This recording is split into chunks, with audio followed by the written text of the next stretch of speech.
that early April morning at an air base in Colorado. 40 flying fortresses line the apron. 4,000 men march out for a final inspection. They've trained long and hard for these ships, the 400 men who fly them, and the 3,600 who work to keep them flying. Now the 351st Bombardment Group is ready. By the dawn's early light, it assembles for overseas combat. You're on your way, Joe. This is it. With his staff, Colonel William A. Hatchett, Jr. looks over his 4 squadrons. You feel the old man is proud of you. He finds no fault with you today, nor you with him. You'd fly his wing to hell and gone. Sergeant Philip J. Halls, top turret gunner from Springfield, Missouri. He feels that way. So does his pal Kenny, Sergeant Kenneth L. Halls, ball turret gunner from Perkins, Oklahoma. Related? No. They think they might have been several generations ago back in Germany, but now, just 2 guys with the same uncle, Sam. Meet their pilot, Lieutenant Theodore Argyropoulos of Redding, California. Argy's brother is in the Air Corps, too. Their dad was born in Greece. Yes, the Greeks have a word for it. Fight. Their bombardier, Lieutenant Daniel F. Stevens of Chicago. He can bat 1,000 with a Norton bomb sight. Sergeant Paul J. Posty, ball turret gunner. His dad came from Italy. Paul was formerly a pastry cook. He's got 1 brother in the Navy. Another, a Marine, missing in action. Here's Sergeant Tim Tutchet, tail gunner from Mariana Lake, New Mexico. On the reservation, they named him Aki. That means boy in Navajo. Uncle Sam's boy, too. A few last-minute instructions, and we're off. The compass points northeast. Take another look down there. That's your part of the earth. Out of that desert, those mountains, those fields has grown the American way of life. What you're fighting for. You remember the Colonel's quiet words? Men, the enemy has asked for it. Let him have it. Seek no quarter, nor give any beyond reason. Be firm, be just, and Godspeed you all. 8.5 hours out of Newfoundland, another sunrise. It's rising out of the red of battle, this sun. But 40 more B-17s, 3 minutes apart, have roared across the Atlantic night. The Irish coast looks up to say, top of the morning. And a lake in the Ulster Highlands gives the navigator a checkpoint. Off the Scottish coast, Dernya Craig is a signal for right rudder south, across the English Midlands. Pilots are impatient with the lack of sleep. Head up, boy. Pour on the coal. Let's get there.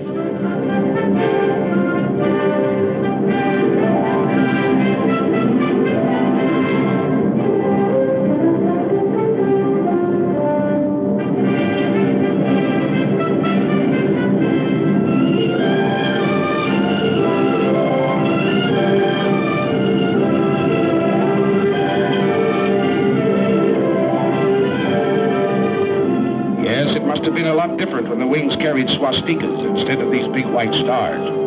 Don't worry, folks. We're dropping nothing today, just our hats in the ring. Hello, Missy.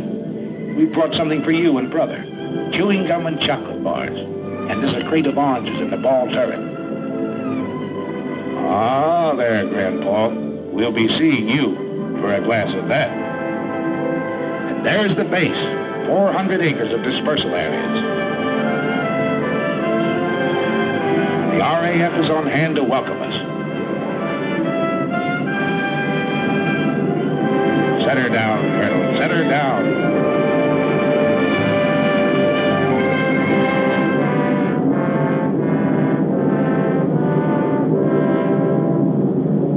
The 351st becomes part of the 8th Air Force.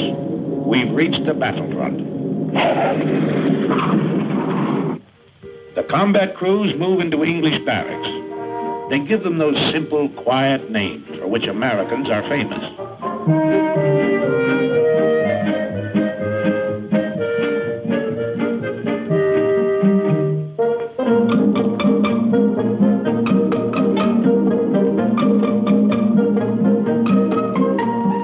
Later, the ground crews arrive.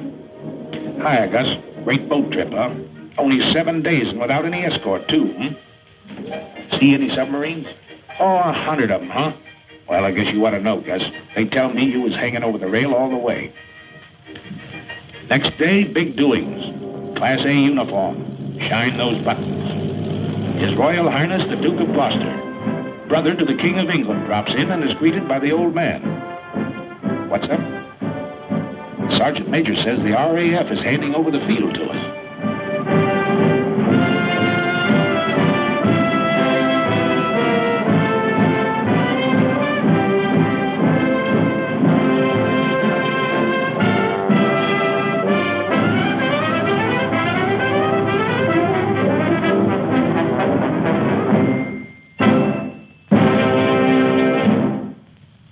On behalf of the Air Ministry, I hand over this aerodrome complete with buildings and equipment for your safekeeping.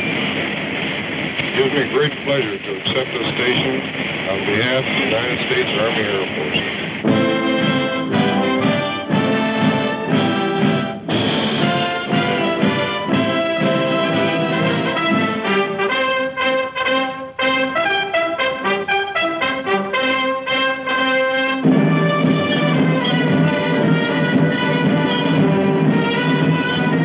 Okay, RAF.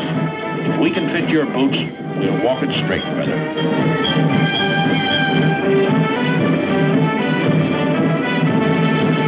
Another surprise visitor. General Arnold himself doing a world inspection flight. He tells you you've got a tough assignment.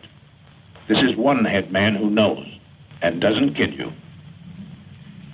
We have the privilege to meet General Aker, Commanding General, 8th Air Force. Hi, sir. Yeah, glad to see you.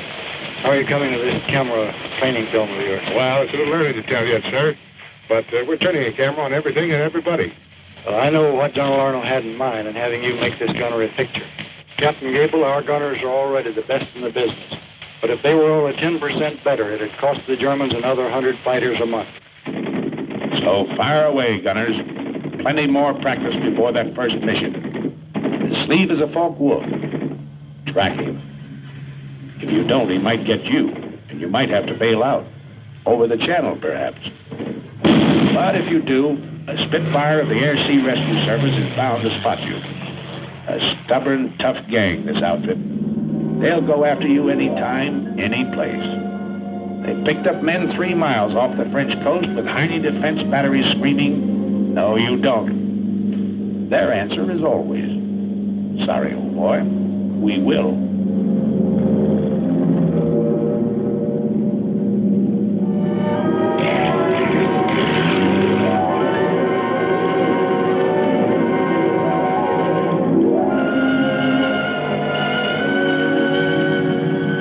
On your identification of aircraft. Over here, it's with a real McCoy, such as this captured Ju-88.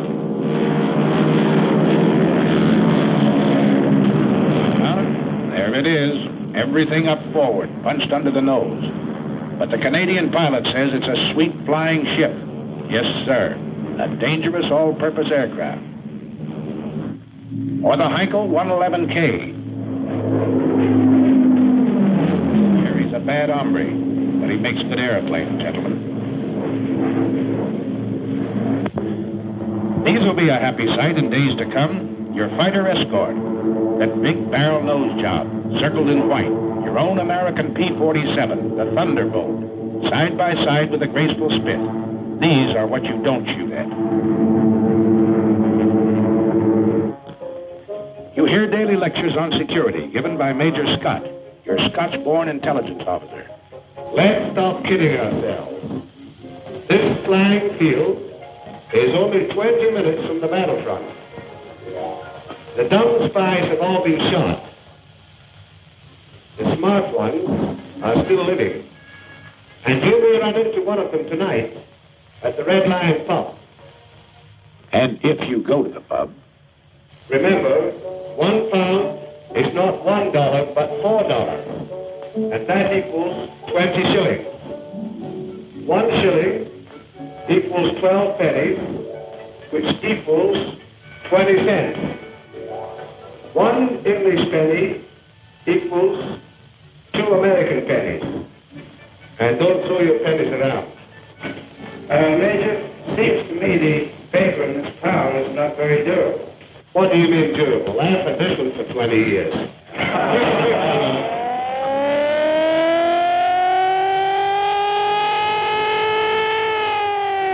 What is it, Fred? What is it? One of those bitter lessons you learn in training. Flying close formation in rough air at low altitude is no good, gentlemen. Save that for high altitude, when you're headed for the target.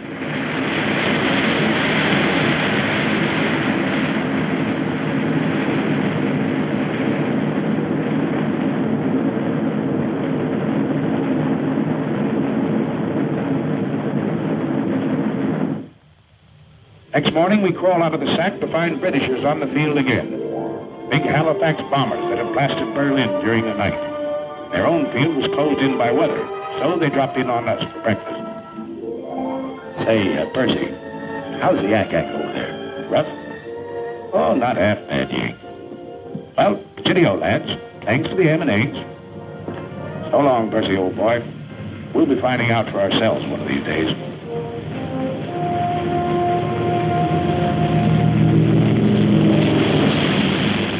That day arrives. The order comes over the teletype.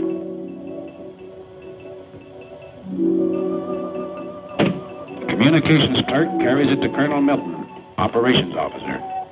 To Colonel Burns, deputy commander. The old man is on the phone. Then in the briefing room. I'm summarizing. Remember your route in to this DR point where you go northeast to avoid this black area. P-47s will escort you to about this point on the way in, and Spit 9 will meet you about here on the way out and escort you all the way home. And now the weather officer. Weather's plenty important. You'll probably have to go over and above the altitude that you're scheduled to fly, 23,000 feet. From the IP to the target, the winds will be very strong tailwinds, and your ground speed should be, well, about 260 miles an hour. The visibility is good everywhere east of that cold front, and the temperature at the target should be comparatively warm, minus 25 degrees centigrade.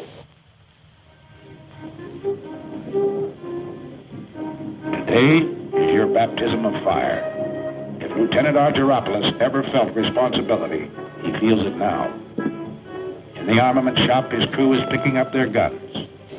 Now remember, fellas, don't let them get too close trying for a sure kill. The main job is to bring these airplanes back. You got plenty of ammunition. Keep them out there at long range. Oh, we know. They've given you an easy hop. Only 3.5 hours in and out. What they call a milk run. But you'll remember this first mission. You don't admit it now. You wouldn't show it for the world. But later you find out everybody else felt the same way you did. Flash order from Wing headquarters. Wing wants 3 more ships added to the high group. 3 more bomb bays have to be loaded. Got to step on it. Positions in the formation change.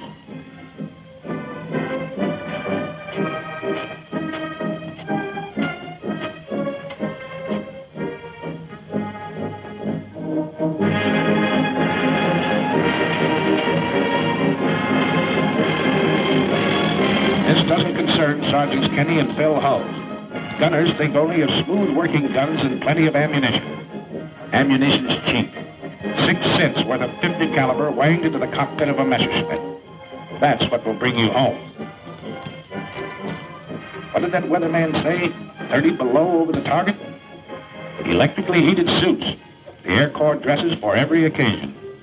Yes, everything has to be right, brother. Check everything. Every strap tight. Every buckle set. Everything understood.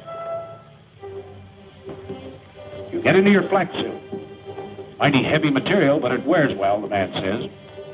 A thermos of hot coffee. The joker who brings it says it'll help keep you awake.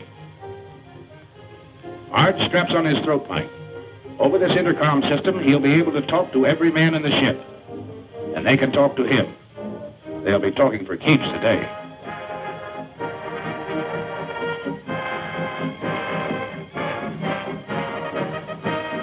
Well, that flare from the tower ought to be along any minute now. There it is. Start engines. The colonel's already been on missions with seasoned outfits. Today, he leads you on your first.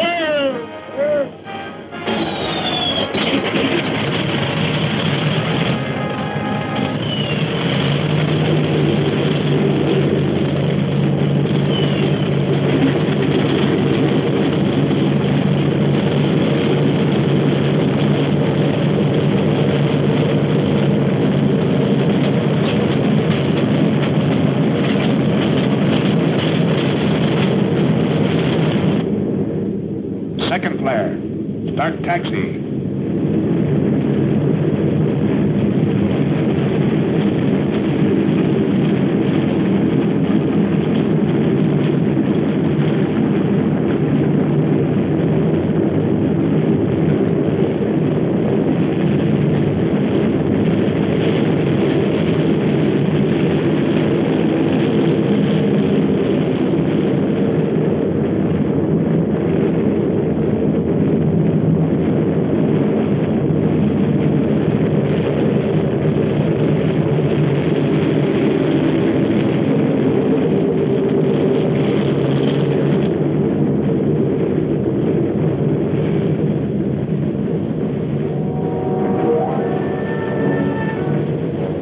Punch wing to wing at the start of the runway. Easy now, slow. You'll cut somebody's tail off. Rev her up, but ride those brakes hard, Red. Roger. You keep your eye on the tower. Take off. The old man leans full on his throttle. At 15-second intervals, you follow.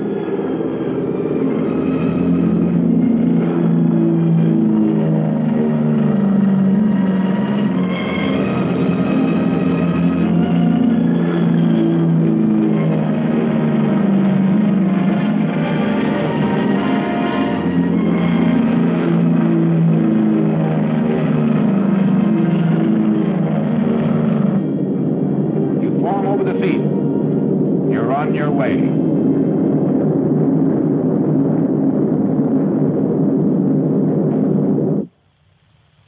The rest of the outfit sits down to wait.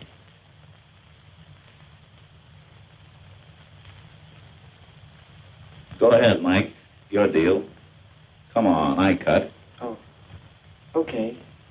What time are they due back, do you know? Scotty said around 5:20. Gosh. I sure hope they all... Hey, how many is dealing? I'm in. Sorry. We know, Mike. Everybody's sweating them out. You mean what's coming over those trees, Major? No, that's not them. Just a flock of crows. I was a truck driver on Canal Street, but I never felt like this before. I ride the ambulances. I gotta be casual. You know, carefree and easy, like the doc.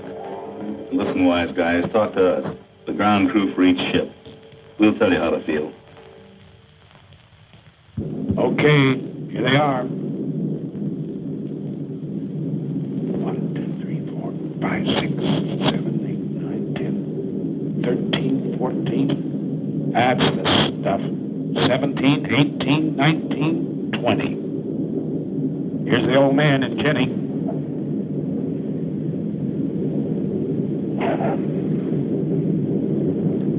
Yeah, that's your ship, Corporal. You can uncross those fingers now. 627. That's Joe Frischholz. A little hot, Joe, but you're a hot pilot.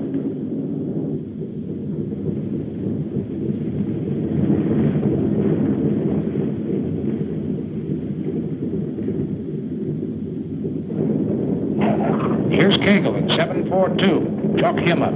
Here's old Zip in 879. He's got number 4 prop feather, too. Here's 953 with number 2 out. And look, Jim couldn't get his bomb bay doors closed either.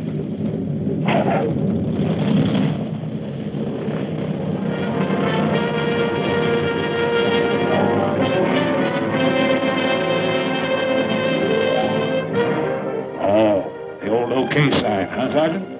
Must have laid him right on the nose. Yep. Oldie says he saw him land right on the MPI. Nice bombing, Steve. That's from me, Pete Provenzale, your navigator. Okay, Phil, chalk up number 1. Nice driving, Captain Arch. You sure know your evasive action. Uh-oh, Harry caught something. A 20 millimeter right across his radio. Arch looks at a hole in the horizontal stabilizer. Nothing at all. Hi, Pete. Come on, let's stow these guns and get to interrogation. Yeah, you're feeling pretty cocky. Nobody blamed you.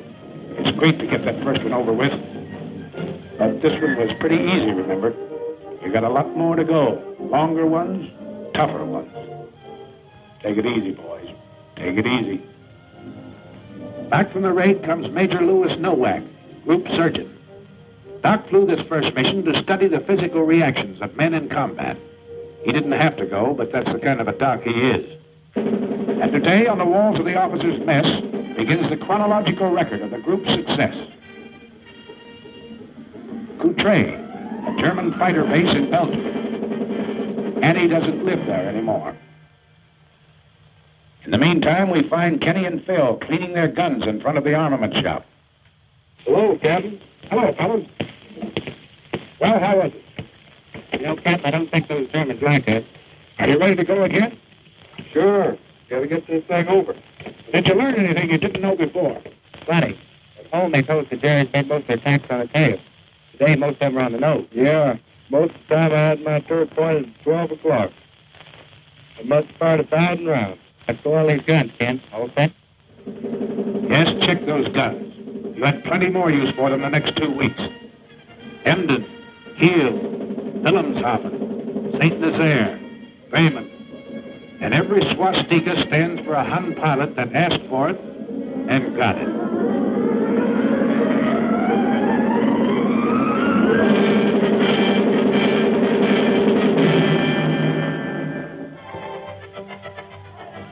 Came days when enemy targets were hidden by weather. So the more energetic of you found relaxation in peaceful combat.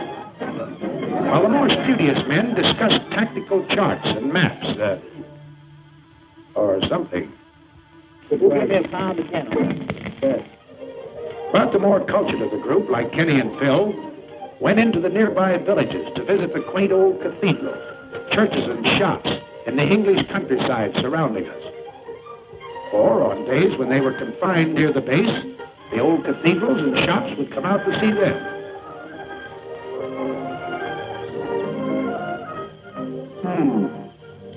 This little shop wants to go home.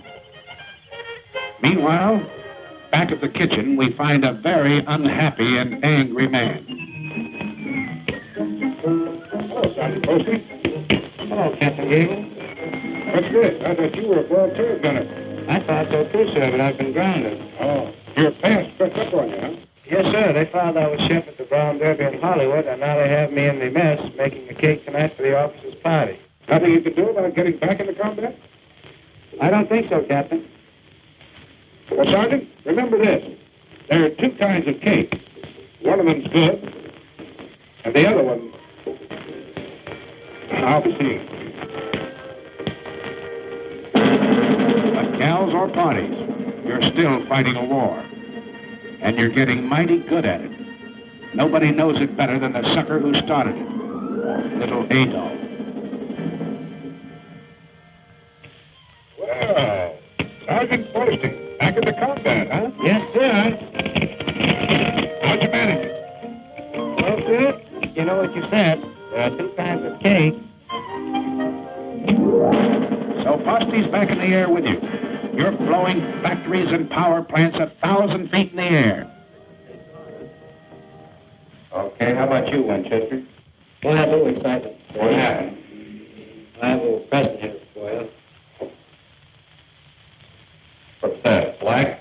Came in the side of the radio room and hit the buckle on my parachute down on the floor. Who else is playing? Phil.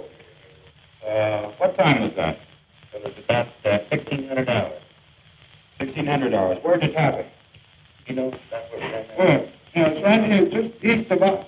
East of Auckland. That's right. Who confirmed that? I saw it. I confirmed it.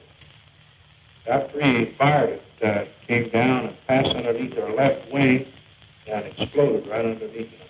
Nobody bailed out. And when you hand out punishment like this, you've got to take some, too. The day you got back from over Villers-Coublay, just outside of Paris, was plenty rugged. Signal flares. That means wounded aboard.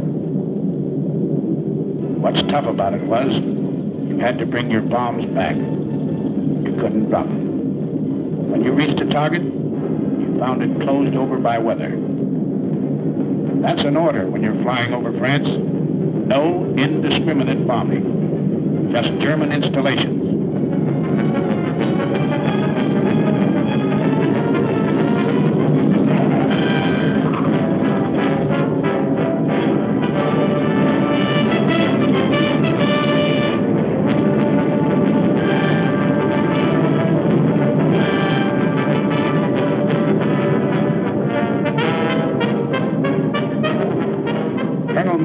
Led the raid is a tired, sick guy this day, and nobody blames him. He had to fight his way 3 hours in, 3 hours out, under constant attack by over 200 Messerschmitts and Focke-Wulfs.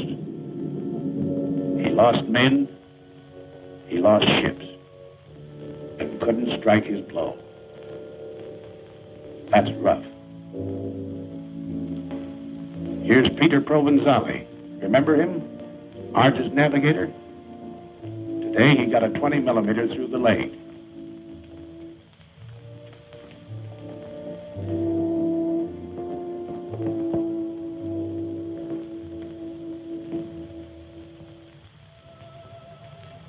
Control cable shot in two, but some wounded gunner wouldn't quit.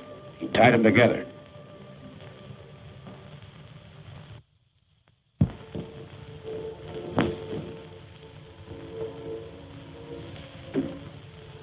There. Both waist gunners, huh? The docs are working on them now. One's pretty bad.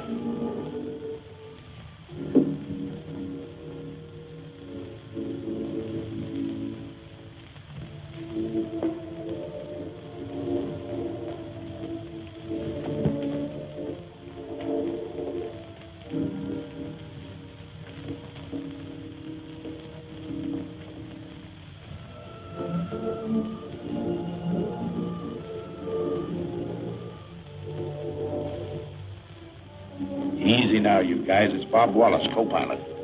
He slammed one through the cockpit, tore into Wally below his knee.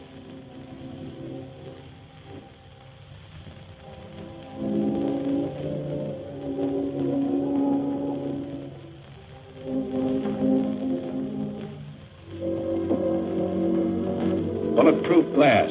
Well, Sergeant, guess you live right. Yes, the bombardiers with their first aid kits had plenty of work today, crawling back through the bomb bays, trying to keep a steady hand in the rough going.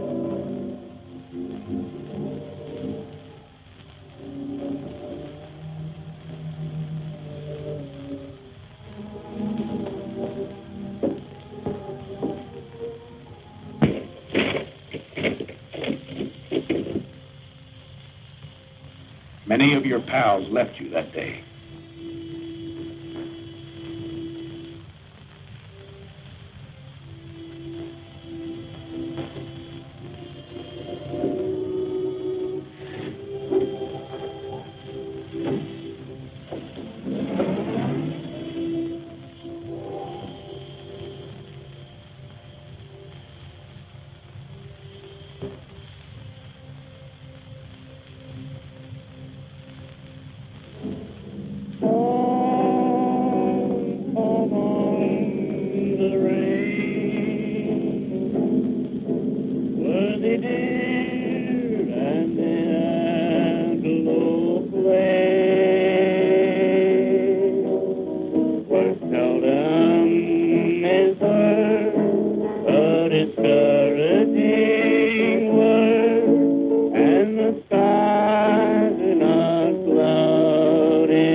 to catch one in the wrong place, they've got a pretty nice repair shop.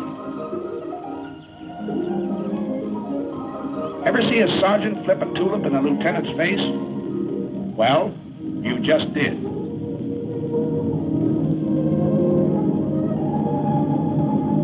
Yeah, while the gang at the base carries on, you can take it easy for a while.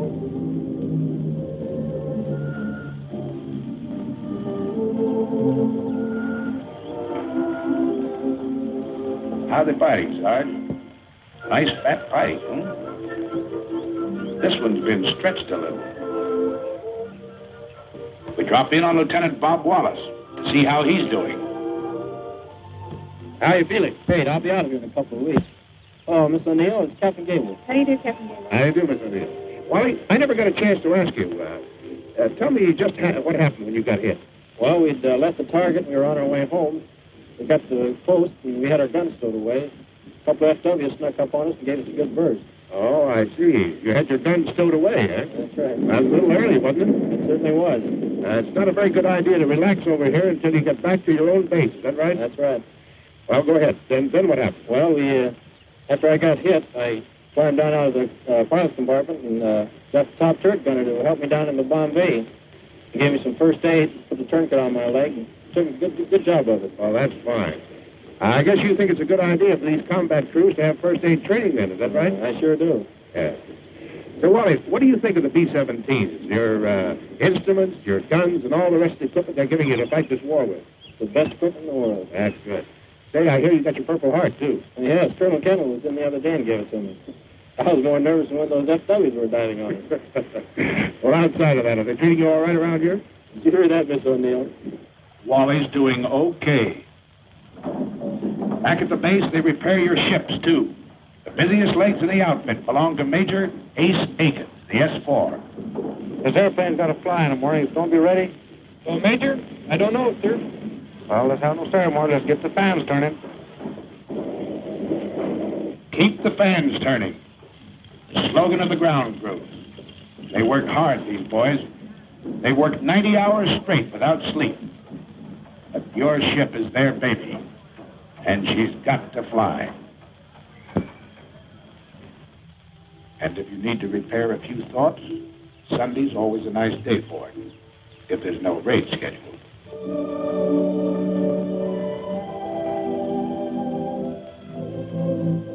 What do you know, Ken?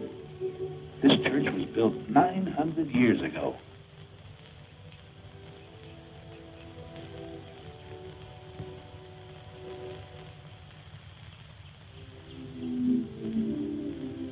Over at the hospital, Father O'Connor celebrates the Mass.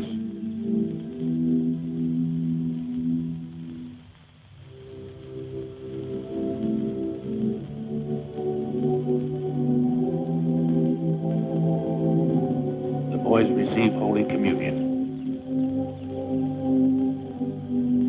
Here's Pete Provenzale. He's leaving the hospital tomorrow.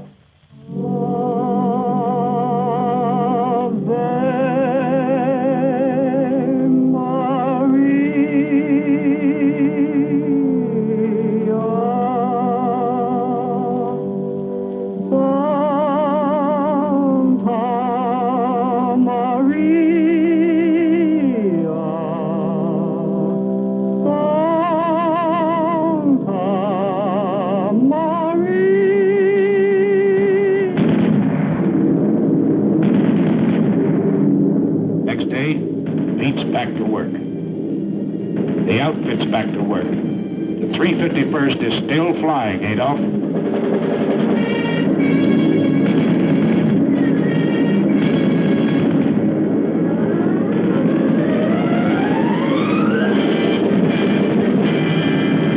Attention to orders. General Orders number 93. Headquarters 8th Bomber Command. 11th July, 1943. You can't get out of it, you know. They pin medals on you for this sort of work. It's not so much a thrill for you. It's a big kick it will hand the folks back home. The Silver Star, the Distinguished Flying Cross, the Soldier's Medal.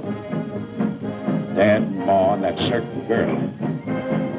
They'll cut out the clippings and drive the neighbors nuts.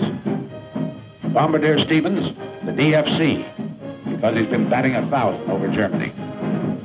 And one to Pilot Peters. He had to ditch in the channel, but his coolness and courage saved his crew. Bill Hawes gets 2 clusters on his air medal for straight shooting. DFC to Tim Tutchin. A Focke-Wulf and a mountain lion? No difference, he says. The control wires were shot in 2. So the DFC to Sergeant Del Conte, who tied them together. His hands punctured with flak. A Silver Star finds itself next to Provenzali's Purple Heart. He refused first aid till the Jerry fighters quit and stuck to his gun. The day the group led the wing over Schweinfurt, Colonel Hatcher was air commander. To him, the Silver Star. And the DFC to Kenny Hulls. Colonel Gross is smiling because Kenneth was having a Coke in the PX when his name was called. Are you forgetting your 5 confirmed Jerry, Sergeant? We're not. And they don't forget you when you're a little battle-weary and need a rest. At a very gay seaside community, a world-famous resort hotel has been converted for your pleasure by the Red Cross. A great place here. Sleep, eat, or what have you. Hey!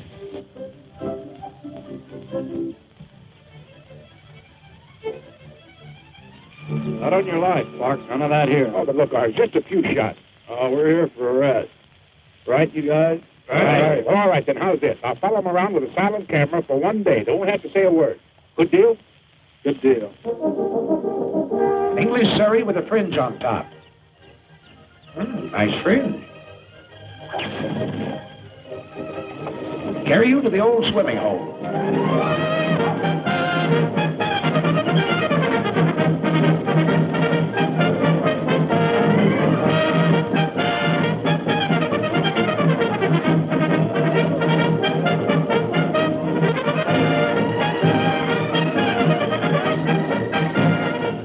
Let down your flaps. Slide in.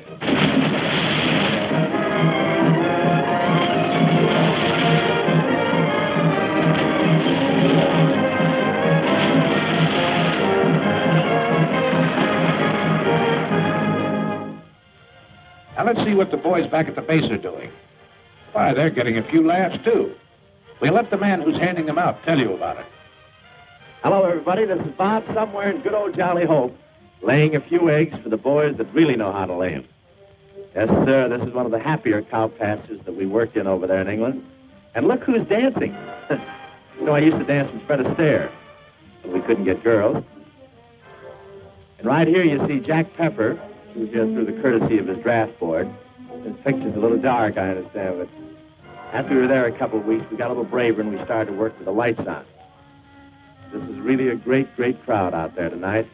And I understand Rhett Butler is on the fringe of the crowd. They tell me that they stopped him from flying in those B-17s. They claimed his ears held the plane back. Nice little scene. Shows Pepper trying to get his expense money. Look at that mob. You should have heard him cheer when Francis Langford walked out and when Tony Romano played the guitar. Yes, sir, you'll never know how this bunch of boys picked up our morale. And again, the weather breaks over the continent, and the handwriting on the wall spreads your story. You're into the 3rd panel now. You've been out 8 days in a row and done a doubleheader over France on the 9th. This man's Air Force is piling it on. 2 combat wings have been added. 2 air divisions formed. So you're not very surprised when General Aker comes that day. Something big is up. He goes into the briefing room to confer with the old man and his staff. They call in the squadron commanders, even the flight commanders. What did he tell them? Your 4 squadron COs. They know, but don't talk. Just grin a little with excitement. It's something big, all right, because the bomb dumps have been getting plenty of heavy stuff lately. And a loading order came through this afternoon. Stand by. More than that, wing racks. We're really going to pile it on.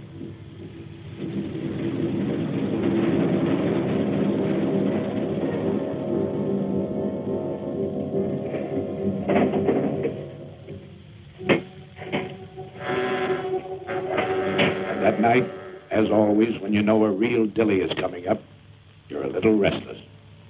Out in the dispersals, you hear them winding up those engines.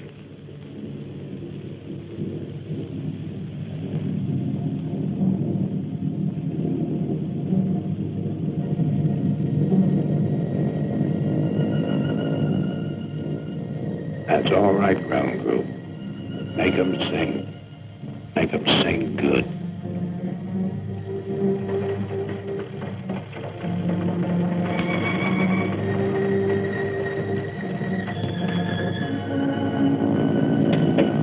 All right, you guys.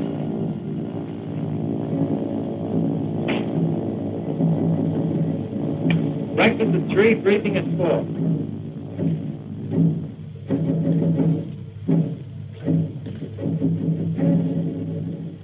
Okay, man. For security's sake, anyone know what the target is for today? Satan there? Russell? Paris.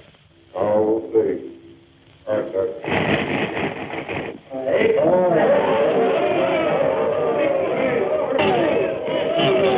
Sprechen Sie Deutsch? This was the longest penetration for this group. We've got an A-plus target over here. We've got to get it. Okay, gentlemen. Stations are at 5:05. Start engines 6:05. Taxi at 6:15. Takeoff 6:30. Got it? That's all. Okay, man. Let's go get this target and we'll take the jet.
Check in your station.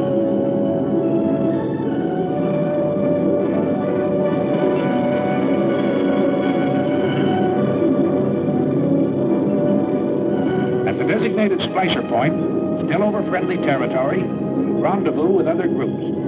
Your combat wing banks into position. Then wing after wing, as far as the eye can believe, the attack formed.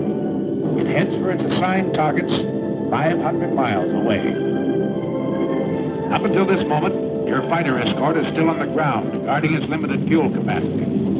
Now flight control gives a signal to the Thunderbolts. They climb upstairs to overtake you.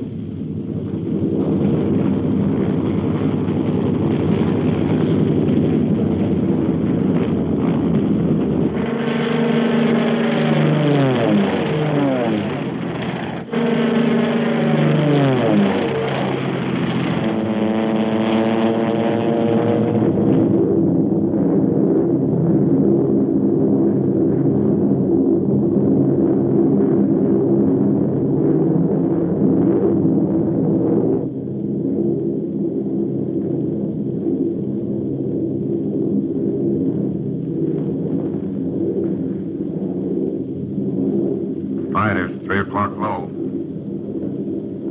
Watch it. That should be our escort. You're right, sir. 47s.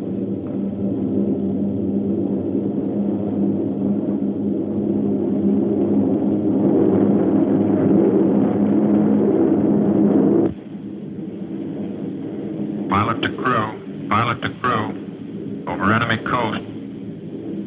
On the ball, you guys.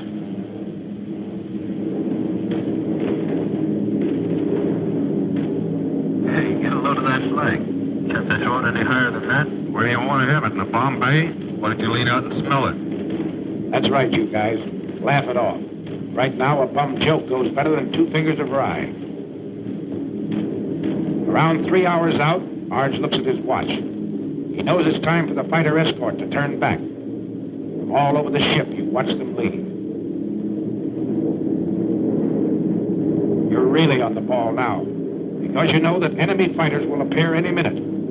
They know exactly where you are. They've been watching the stratosphere condense off your wingtips, giving you away in long trails of magnificent treachery.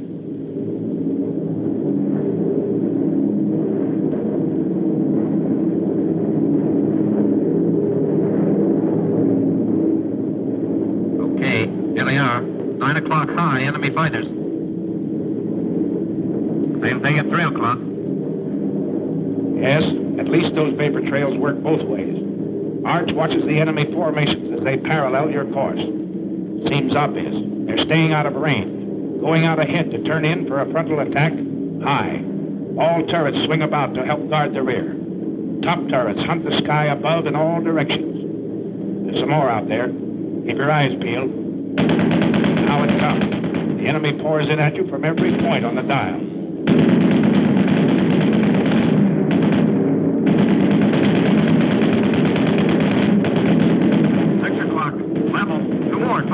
Watch it.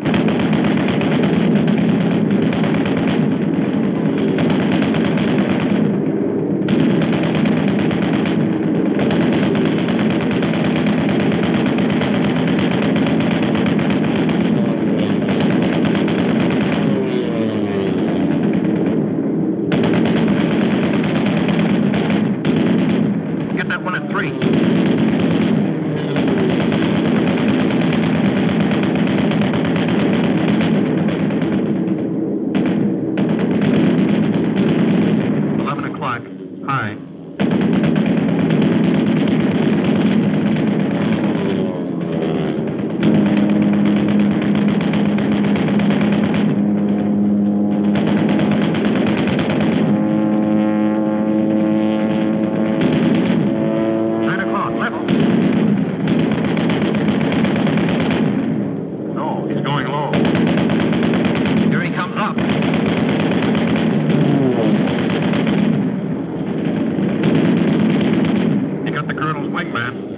On number 4.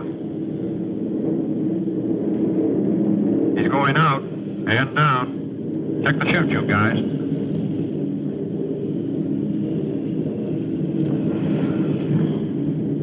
One chute out of the tail.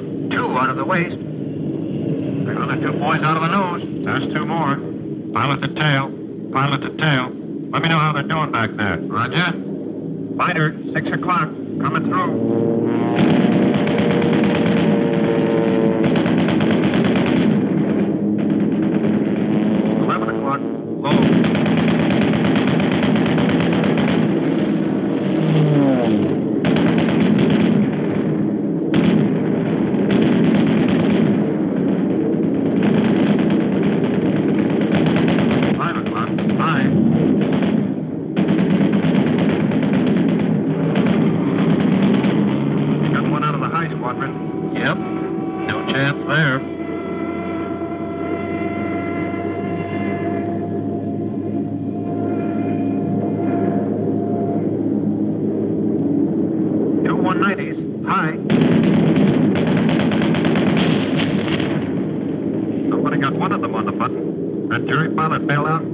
Walking away from it.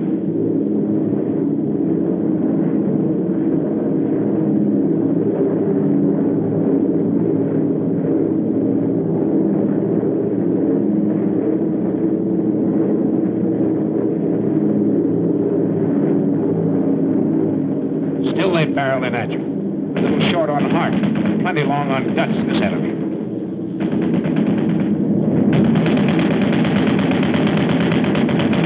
Another 17 hit. And again, you have to close the gap in the formation.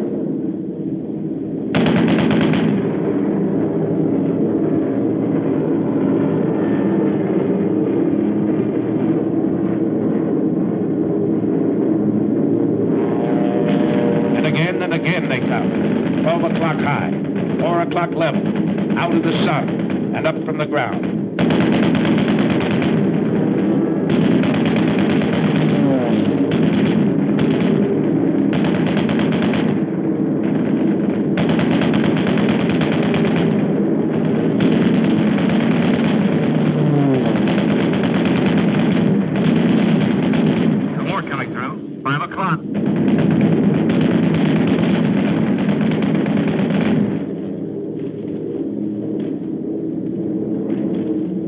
Crossing another flak area. It's heavier this time, so black and thick you can almost hear it, and it's more effective.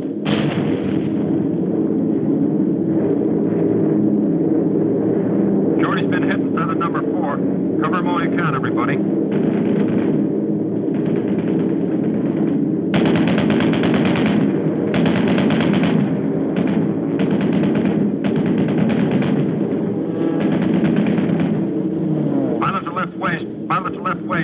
There's another one working Shorty over. Can you help him? No can do, sir. Out of range.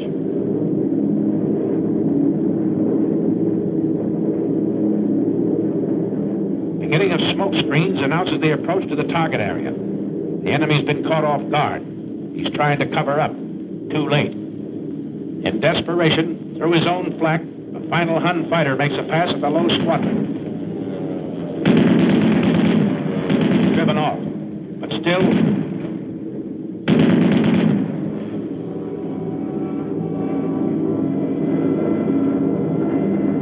did a fighter or a flak get that ship? Flak, I think.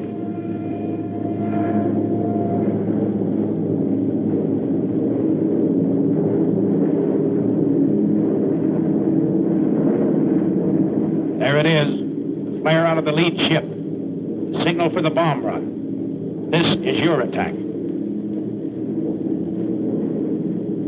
All right, Steve. We're on the IP. She's yours. I got her.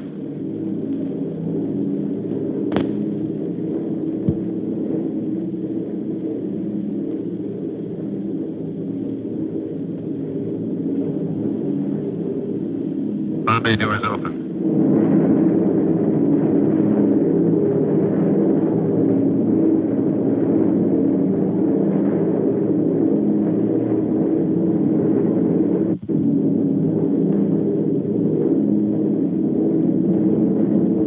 Run now, Steve. I'm on it. Yes, make it count, bombardiers. They build these ships around you. Bombs away.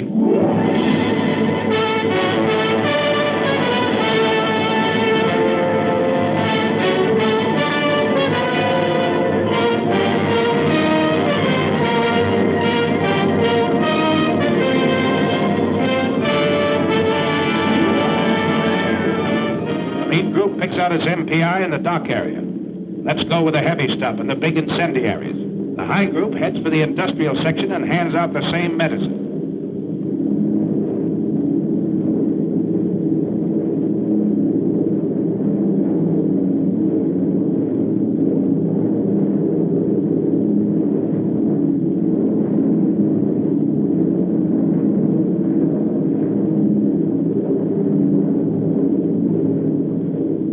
The low group turns for the adjacent airdrome.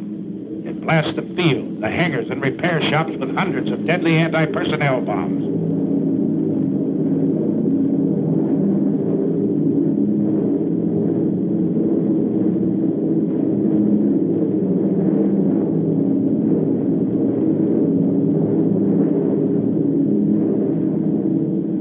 A nice pattern, bombardier. Good deal.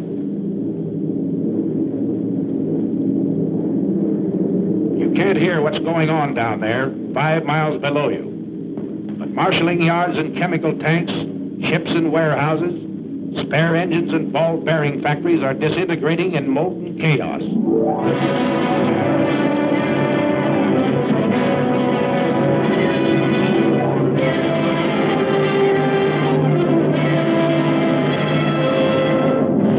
It's thunder out of the Alleghenies, Adolf. You said Americans were soft and decadent? Well, here's a red, white, and blue headache that'll help you change your mind.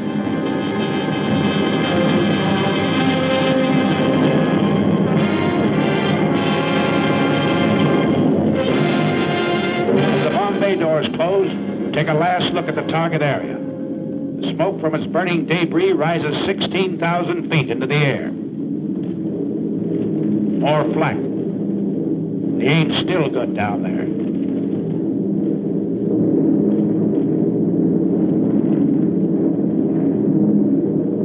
How about this trip home? Is it going to be rough? Pilot to crew. Pilot to crew. Well, you guys, we're over an hour out. They haven't come back at us yet. Looks like we're lucky this trip. Enemy fighters, 11 o'clock high.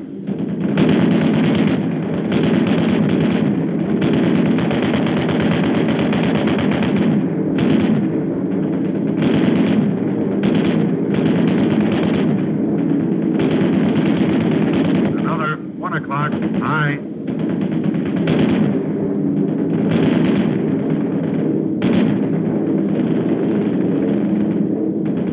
Coming level to 3.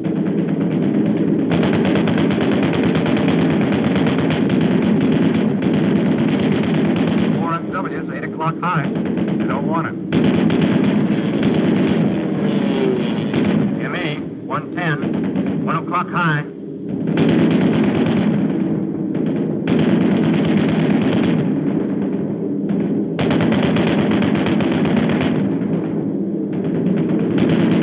ME at 2 o'clock.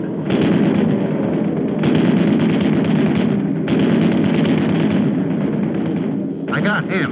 I'll say you did. Bailing out either. Another 110 at 10 o'clock. He's yours, kid.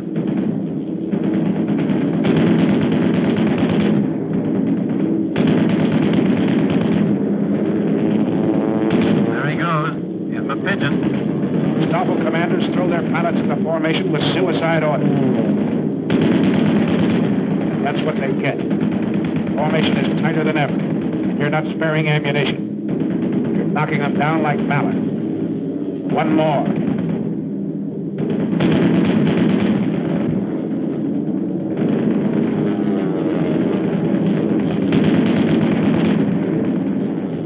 And another.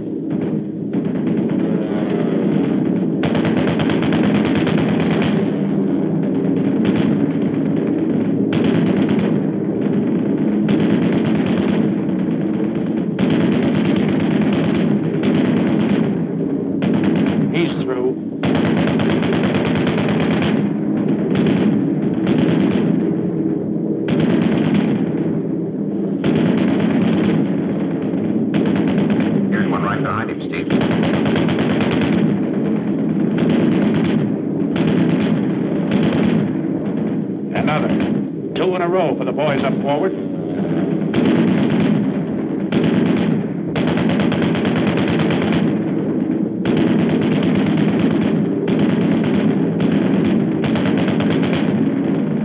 That's mine. You see him, Kent? Sure do. I'll confirm him all right.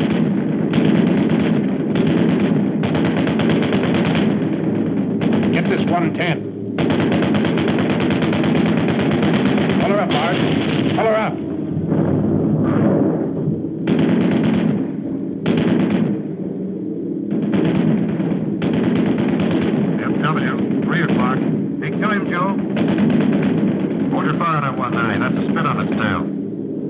Fighter cover's got here. Ah, poor Spit. Gee! I tell it, Jerry. It's over today, pal. Look at that Spit ride him down. Oh, you sweetheart. Good night, sweetheart. Till we meet tomorrow. Good night, sweetheart. Sleep will banish sorrow.